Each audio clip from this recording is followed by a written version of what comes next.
ये संपूर्ण देश और दुनिया में जिस प्रकार की हरकतें इस्लाम मानने वालों ने की है, ये वो हरकतें दर्शाती है कि आप क्या कर रहे हैं। आपकी पुस्तक में लिखा है कि जो हमें नहीं मानता वो काफिर है, उसे मार दो। आप लोग धर्म पूछकर गोली मारें, वो कहां तक उचित है। मदनी महोदय ने अपने वक्तव्य में ये कहा है कि भाई हम लोगों को इस प्रकार से बदनाम किया जा रहा है। देखिए, न तो हम किसी व्यक्ति के खिलाफ हैं, न हम किसी पंथ के खिलाफ है, न किसी धर्म के खिलाफ है।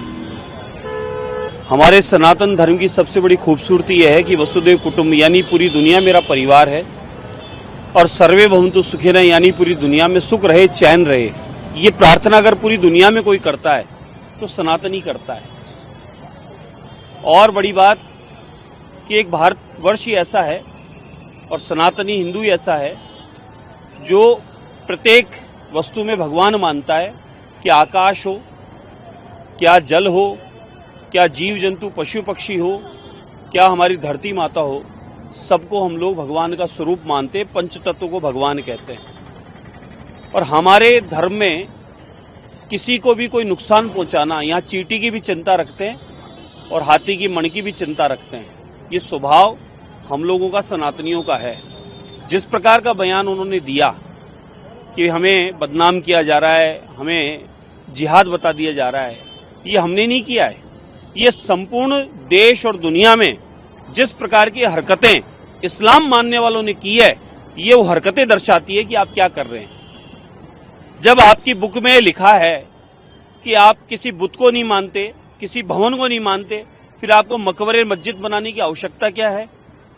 फिर आप मकबरे मस्जिद के चक्कर में पड़ी क्यों रहे, जब आप इन सब वस्तुओं का आपकी पुस्तक में नहीं लिखा है।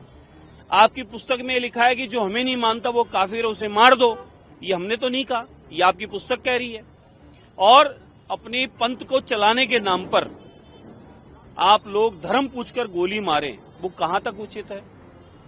इसलिए हम न किसी धर्म के खिलाफ है, न किसी पंथ के खिलाफ है। हम लोग तो सबको अपना परिवार मानते हैं, और भारत का सनातनी, पूरी दुनिया में रहने वाला सनातनी पूरी दुनिया को वसुदेव कुटुंब मानता है और सबके सुख की कामना करता है। हमारे धर्म की खूबसूरती यह है कि हम सबके हित की बात करते हैं और परमात्मा की प्रार्थना में भी सारे जगत की हित की प्रार्थना करते हैं। ये तो इस पंथ में, आप लोगों के चलाए मूवमेंट में यहीं पर दर्शाया जा रहा है ऐसा कि जो नहीं मानता उसे मार दो, उसे काट दो। और जबरदस्ती, जोर जबरदस्ती, कहीं बहन बेटियों को, बच्चियों को बरगलाने का काम, कहीं जमीन कब्जा करने का काम, किसी न किसी रूप में जो इस प्रकार का आप काम करते हो, जिसे आप अपने आप में, आप लोगों ने जिहाद बताया है कि ये आपके पंथ का जिहाद है, आपके ये धर्म का जिहाद है। तो ये इस प्रकार का ये आप लोगों ने तो बताया। मदनी साहब, हमने नहीं बताया, ये आपने अपना ही परिचय इस्लाम को मानने वालों ने दिया है। मुझे बता दो, डॉक्टर, इंजीनियर, साइंटिस्ट या कोई अन्य किसी डिपार्टमेंट में काम करने वाला या कोई अधिकारी कभी किसी बम कांड में नहीं मिला है, कभी किसी को मारने में नहीं मिला है, कभी किसी आतंकवाद में नहीं मिला है। कोई ना कोई पढ़ा लिखा होता है, वो डॉक्टर, इंजीनियर, साइंटिस्ट होता है, तो वो बम फोड़ता मिलेगा। दिल्ली में ताजा उदाहरण है।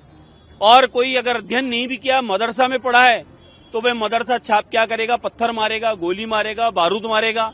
ये पूरी देश और दुनिया में मूवमेंट चल रहा है।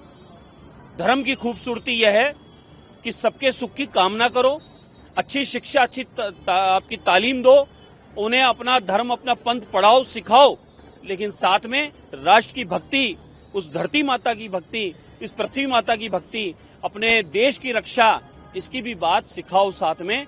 जिस देश में हम रहते हैं, जिस माटी पर हम रहते हैं, उस पर का कर्ज हमारे ऊपर है। सर्वोपरि हमारी देश की धरती है जिसमें हम रहते हैं, उसके लिए चिंता हम सबको करनी चाहिए। कोई भी धर्म पंथ का मानने वाला हो, हम सबका आदर करते हैं, सबका सम्मान करते हैं। हिंदू होगा, मुस्लिम होगा, सिख होगा, ईसाई होगा, अन्य किसी पंथ को मानने वाला होगा, हम सबकी एक ही ड्यूटी बनती है कि अपने धर्म की शिक्षा लेकर और अच्छे कर्मों को आगे बढ़ाएं और अपनी पीढ़ियों को भी दें, न कि उन्हें इस माहौल से किसी प्रकार की कट्टरता और कोई गलत चीज सिखाकर और कहीं ना कहीं देश में रहकर देश विरोधी काम करें। ये उचित नहीं है। इसलिए अपने बयानों को गलत तरीके से पेश करके आप जो बता रहे हैं वो ठीक नहीं है। अगर इस प्रकार का किसी ने कहा है आपके बारे में, तो पहले आप देखें कि जो उदाहरण हमारे सामने आ रहे हैं, क्या डॉक्टर हैं कि क्या अन्य लोग हैं, सभी लोग एक काम में लगे हैं। क्या कहें इसे? आप स्वयं मनुष्य होकर मनुष्य के दुश्मन बने पड़े हैं। पूरी दुनिया में इस प्रकार के काम हो रहे हैं। आप अपने मदरसों के माध्यम से या अन्य अन्य आपके संगठनों के माध्यम से जिस प्रकार की भाषा का उपयोग करके जो बरगलाने का काम कर रहे हैं, आप देखिए कश्मीर में ये स्थितियां उत्पन्न कर दी थी। कश्मीर में धारा 370 हटने के बाद सुख है, चैन है, शांति है, अमन है, व्यापार है, रोजगार है, कश्मीर की तरक्की है। ये आदरणीय प्रधानमंत्री नरेंद्र मोदी जी के नेतृत्व में जिस प्रकार से संपूर्ण देश में विकास चल रहा है, कश्मीर अछूता था, आज कश्मीर में भी विकास हुआ है। उस विकास को, उस कश्मीर की अमन चैन शांति को किसने नुकसान पहुंचाने का काम किया? धर्म पूछकर, बंदूक चलाकर, गोलियां मारकर बहनों के सुहाग उजाड़ने वालों ने किया। कौन लोग थे वो? कोई राम था, कोई श्याम था, रमेश, सुरेश, नरेश था? कौन था वो? हर जगह कोई न कोई मुल्ला मौलवी ही क्यों किसी आतंकवाद में निकलता है, बम फोड़ने में निकलता है, किसी दुर्घटना में निकलता है, वन बनाने में निकलता है, किसी न किसी संस्था के माध्यम से निकलता है। हमारे देश में रहने वाले सभी संप्रदाय को मानने वाले हमारा परिवार है। उनके प्रति हमारी अटूट श्रद्धा है, उनके प्रति हमारा उनका सबका सम्मान है। लेकिन उन लोगों को कदापि माफ नहीं किया जाएगा, उनके प्रति कभी भाव नहीं आएगा। जो लोग इस देश में रहकर देश विरोधी काम करते हैं, वो भले मैं हूं या आप हो या अन्य कोई और हो, ये बात का भी ध्यान रखें। मेरा अनुरोध है सम्मानीय मदनी साहब से, अगर आप अपने इष्ट को मानते हैं, परवरदिगार को मानते हैं, उसकी आराधना करते हैं, तो कृपया आप लोगों को देशभक्ति के बारे में बताने का काम करें, देश हित की बात करें। देश पहले, नेशन पहले, राष्ट्र पहले, हमारी धरती जिस पर हम रहते हैं वो पहले, हमारी मदरलैंड पहले, इसके लिए भी कहना शुरू करें। और देश के यशस्वी प्रधानमंत्री इस प्रकार से पूरी दुनिया में उनका काम बोल रहा है, उनका सम्मान बढ़ रहा है, हमारा भारत का सम्मान बढ़ रहा है। आप देखें 2014 के बाद आतंकवाद विरोध जीरो हो गया, देश विरोधी काम करने वाले लोग यहां से पलायन कर रहे हैं, देश का ऐतिहासिक विकास हो रहा है, हर हाथ को रोजगार मिल रहा है बिना किसी भेदभाव के, क्या रहीम हो क्या राम हो, सबको प्रधानमंत्री योजना का लाभ मिल रहा है, सबको मकान मिल रहा है, सबको शिक्षा का अधिकार मिल रहा है, सबको हर क्षेत्र में कहीं ना कहीं उनकी उन्नति हो रही है। जिस प्रकार से आदरणीय प्रधानमंत्री नरेंद्र मोदी जी ऐतिहासिक काम कर रहे हैं, बिना किसी भेदभाव के काम कर रहे हैं, तो आप सोचे पूरी दुनिया में भारत तरक्की की ओर बढ़ रहा है।